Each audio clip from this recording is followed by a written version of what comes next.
the demons call when they do what they do. And now I feel like taking off, find a place with a view. The pain is never gonna stop. Pelatih Persib Bandung Bojan Hodak mengatakan ia mengagendakan pertandingan internal ketika kompetisi Liga 1 Indonesia memasuki jeda laga internasional. Menurut laporan tertulis klub pada laman resminya, Bojan menjelaskan dirinya lebih memilih melangsungkan pertandingan internal daripada uji coba menghadapi tim lain atas dasar beberapa pertimbangan. Kami tidak akan melakukan uji coba dan kemungkinan hanya menggelar pertandingan internal, sehingga 22 pemain bisa mendapatkan kesempatan bermain selama 90 menit, jelas Bojan Hodak. Bojan menjelaskan pertandingan internal bukan hanya menjaga sentuhan permainan, tapi juga bisa membuat semua pemain mendapatkan menit bermain. Pelatih asal Kroasia itu melanjutkan, Persib Bandung akan berusaha untuk memaksimalkan 4 pertandingan selanjutnya pada kompetisi Liga 1 Indonesia.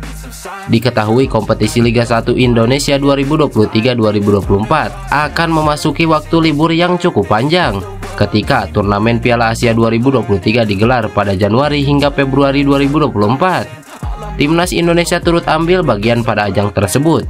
Agar perjuangan skuad asuhan Sintayong maksimal, operator kompetisi memilih untuk meliburkan Liga 1 selama turnamen tersebut.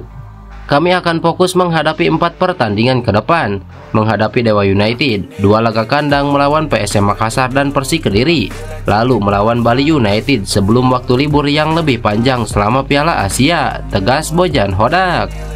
Saat ini Persib Bandung tengah bersaing untuk mempertahankan posisi 4 besar klasemen Liga 1 Indonesia, tepatnya menempati peringkat kedua dengan 35 poin dari 19 pertandingan.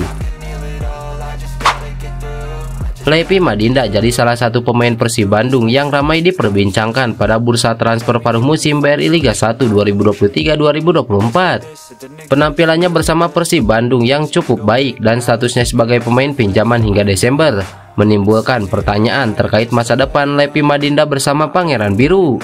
Tak sedikit yang berharap Lepi Madinda dipertahankan, tapi sayangnya kemungkinan tersebut dikabarkan kecil bisa terrealisasi. Lepi Madinda sendiri didatangkan Persib Bandung dari Johor Darut Tajim untuk menggantikan posisi Tyrone Delpino yang harus menepi cukup panjang akibat cedera. Namun berkat penampilan yang ia tunjukkan ketika mendapatkan kepercayaan bermain, Lepi Madinda mulai mencuri perhatian bobotoh. Berkat penampilan apiknya tersebut, Lepi Madinda pun mendapat kepercayaan lebih dari pelatih Persib Bandung Bojan Hodak. Dilansir dari laman Transfermarkt, Lepi Madinda selalu tampil di setiap pertandingan Persib Bandung sejak ia didatangkan. Total 14 pertandingan sudah Lepi Madinda mainkan sejauh ini bersama Persib Bandung dengan mencetak 1 gol. Meski begitu, menurut akun Instagram @gasbol, kemungkinan Lepi Madinda dilepas Persib Bandung mencapai 75%. Rumornya Persib Bandung lebih memilih mendatangkan pemain baru untuk menghadapi putaran kedua Liga 1. Nasib masa depan Lepi Madinda di Persib belum jelas, kemungkinan 75% diganti, tulis @gasbol. Persib Bandung memang tengah dikaitkan dengan beberapa nama pemain asing, sehingga tak menutup kemungkinan Lepi Madinda tak akan diperpanjang kontraknya. Hal itu lantaran kuota pemain asing Persib Bandung saat ini sudah penuh. Jadi apabila ingin mendatangkan pemain asing baru lagi, Pangeran Biru harus melepas salah satunya. Adapun alasan kenapa Lepi Madinda yang dipilih Persib untuk dilepas, karena penampilan pemain asal Gabon ini dianggap menurun sejak isu bakal dipermanenkan dirinya naik. Lantas siapakah pengganti Lepi Madinda? Sosok Kemared kini mencuat ke permukaan. Kemared merupakan gelandang serang jebolan Liga Malta yang tengah dilirik Persib Bandung untuk Liga 1 putaran kedua ini. Kemared tentunya bisa diplot sebagai pengatur serangan Persib Bandung sekaligus menambah daya gedor Pangeran Biru. Performa Kemared di Liga Malta terbilang cukup apik, yakni mencetak 6 gol dan 2 assist dari semua pertandingan bersama Floriana musim ini. Persib Bandung hanya perlu merogoh kocek sedalam 4,35 miliar untuk Kemared, harga yang terbilang terjangkau bagi klub sebesar Persib Bandung. CEO Bayangkara FC Sumarji menegaskan proses perekrutan pemain anyar yang dilakukan oleh timnya pada bursa transfer paruh musim Liga 1 sudah sesuai prosedur. Dikutip dari laman resmi klub, Sumarji angkat bicara terkait permasalahan tersebut setelah terjadi banyak pergolakan di lini masa soal kepindahan Iputu Gede Juniantara serta Witan Sulaiman ke Bayangkara FC. Ia menjelaskan bahwa kembalinya Putu Gede Juniantara membela Bayangkara FC didasarkan pada kesepakatan yang terjalin antara The Guardian, pemain dan Persib Bandung pada awal musim lalu.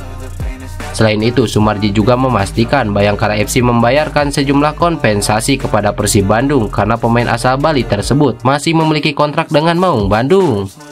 Dari awal perpindahan Putu ke Persib, pihak Bayangkara, manajemen Persib, dan Putu sudah sepakat. Jika Putu dibutuhkan kembali ke Bayangkara, maka pihak Persib harus melepasnya. Tidak hanya asal melepas, kami dari Bayangkara juga membayarkan kompensasi pelepasan Putu kepada Persib. Jadi kabar yang selama ini beredar terkait kembalinya Putu ke Bayangkara tanpa kompensasi itu tidak benar, ungkap Sumarji. Sedangkan terkait peminjaman Witan Sulaiman, Sumarji menjelaskan jika Persija Jakarta yang lebih dulu menawarkan pemain tersebut kepada Bayangkara FC. Lebih lanjut, pria yang juga anggota kepolisian itu menambahkan jika sebenarnya Persija Jakarta menawarkan satu pemain lainnya, namun Bayangkara FC hanya mengambil Witan Sulaiman. Perhelatan Piala Dunia U17 2023 yang digelar di Indonesia dinilai bagus sebagai bahan promosi sepak bola kepada para pemain usia dini. Apalagi timnas Indonesia U17 tampil cukup bagus. Hingga pertandingan kedua babak penyisihan grup, Arkan Kakak dan kolega masih bisa bersaing. Bahkan skuad Garuda Muda masih memiliki harapan untuk lolos ke babak 16 besar. Mantan pemain Persib Bandung dan timnas Indonesia Eka Ramdhani menilai penampilan yang ditunjukkan para pemain muda U17 patut diacungi jempol. Ia menilai skuad Garuda Muda bisa sangat bersaing dalam kompetisi secara sehat, tidak ada gesekan-gesekan antar pemain.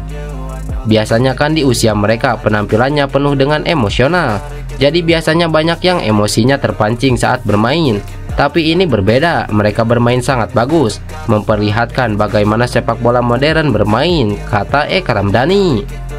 Pria kelahiran Purwakarta itu mengaku baru pertama kali melihat Piala Dunia U17. Namun menurutnya meskipun pemain-pemain itu masih muda, mereka tampil luar biasa. Sangat tenang dan kelihatan bagaimana antusiasme mereka untuk bisa bermain bagus cukup tinggi. Saya pikir biasanya orang Indonesia hanya penuh jika lihat Liga Indonesia saja.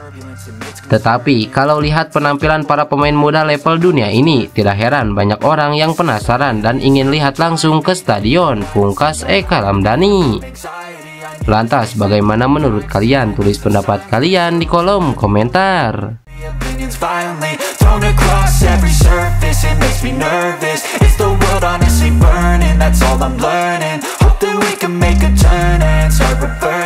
All our minds, you put the work in, we got some work, man.